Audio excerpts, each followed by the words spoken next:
comfortable women's clothing store into a lofty position in the emerging society of his adopted hometown of Oldenburg.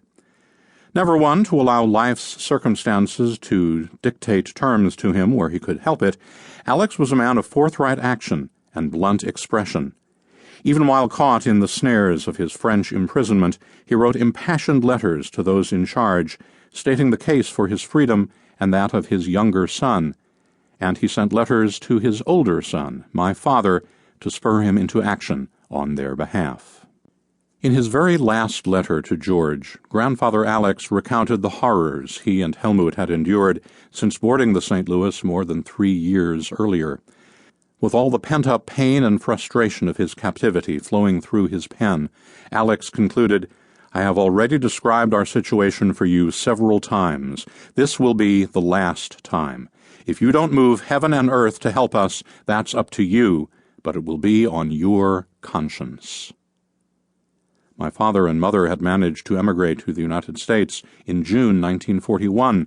They had survived as Jews in Germany until then because of their status as musicians in an all-Jewish performing arts organization called the Kulturbund.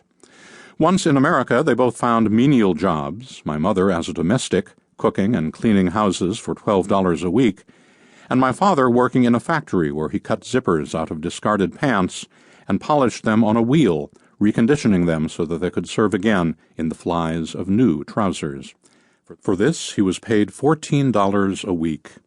They didn't have much, but they occasionally sent as much as $25, nearly a full week's salary, via Quaker intermediaries to the camps in France to try to ease the burden of Alex and Helmut.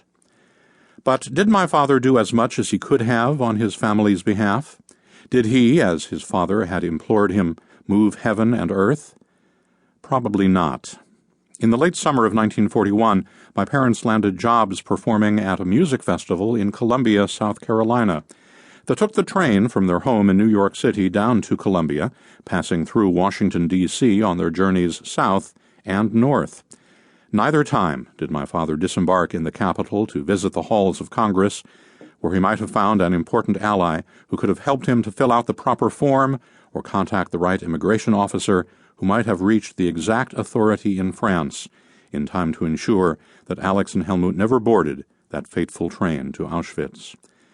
There were reasons aplenty why every effort under the sun might have failed to win his family's freedom, but the inescapable fact remains that Alex begged his son to save his life, and my father failed to do so. "It will be on your conscience," wrote Alex, and Alex was right. In 1945, with the end of the war, the grisly newsreels appeared, documenting the full range of the atrocities that the Nazis had perpetrated, unspeakable crimes that included the murders of my father's family as 5 among the 6 million. In addition to Alex and Helmut, dead in Auschwitz, there were Tony and Eva, my grandmother and aunt, deported to Riga, and my father's grandmother Behrens, murdered in Terezin. The next year, my father gave up his flute and the music profession that he loved in favor of a job selling furniture in a department store, an act of penance for his failure to save his family. In a revealing letter sent late in his life, my father wrote, "The unanswered question which disturbs me most profoundly, and which I shall carry to my own death, is whether through an enormous last-minute effort I could have saved my father and brother from their horrible end." The guilt that my father carried he passed on to my brother, Peter, and me as our emotional inheritance. The violent fates of their families, my mother, an only child, lost her mother to the camp at Travniki, were a subject my parents assiduously avoided in my early years. No doubt they wished to protect Peter and me from the truth, for fear that we might have trouble sleeping at night or developing a sense of trust.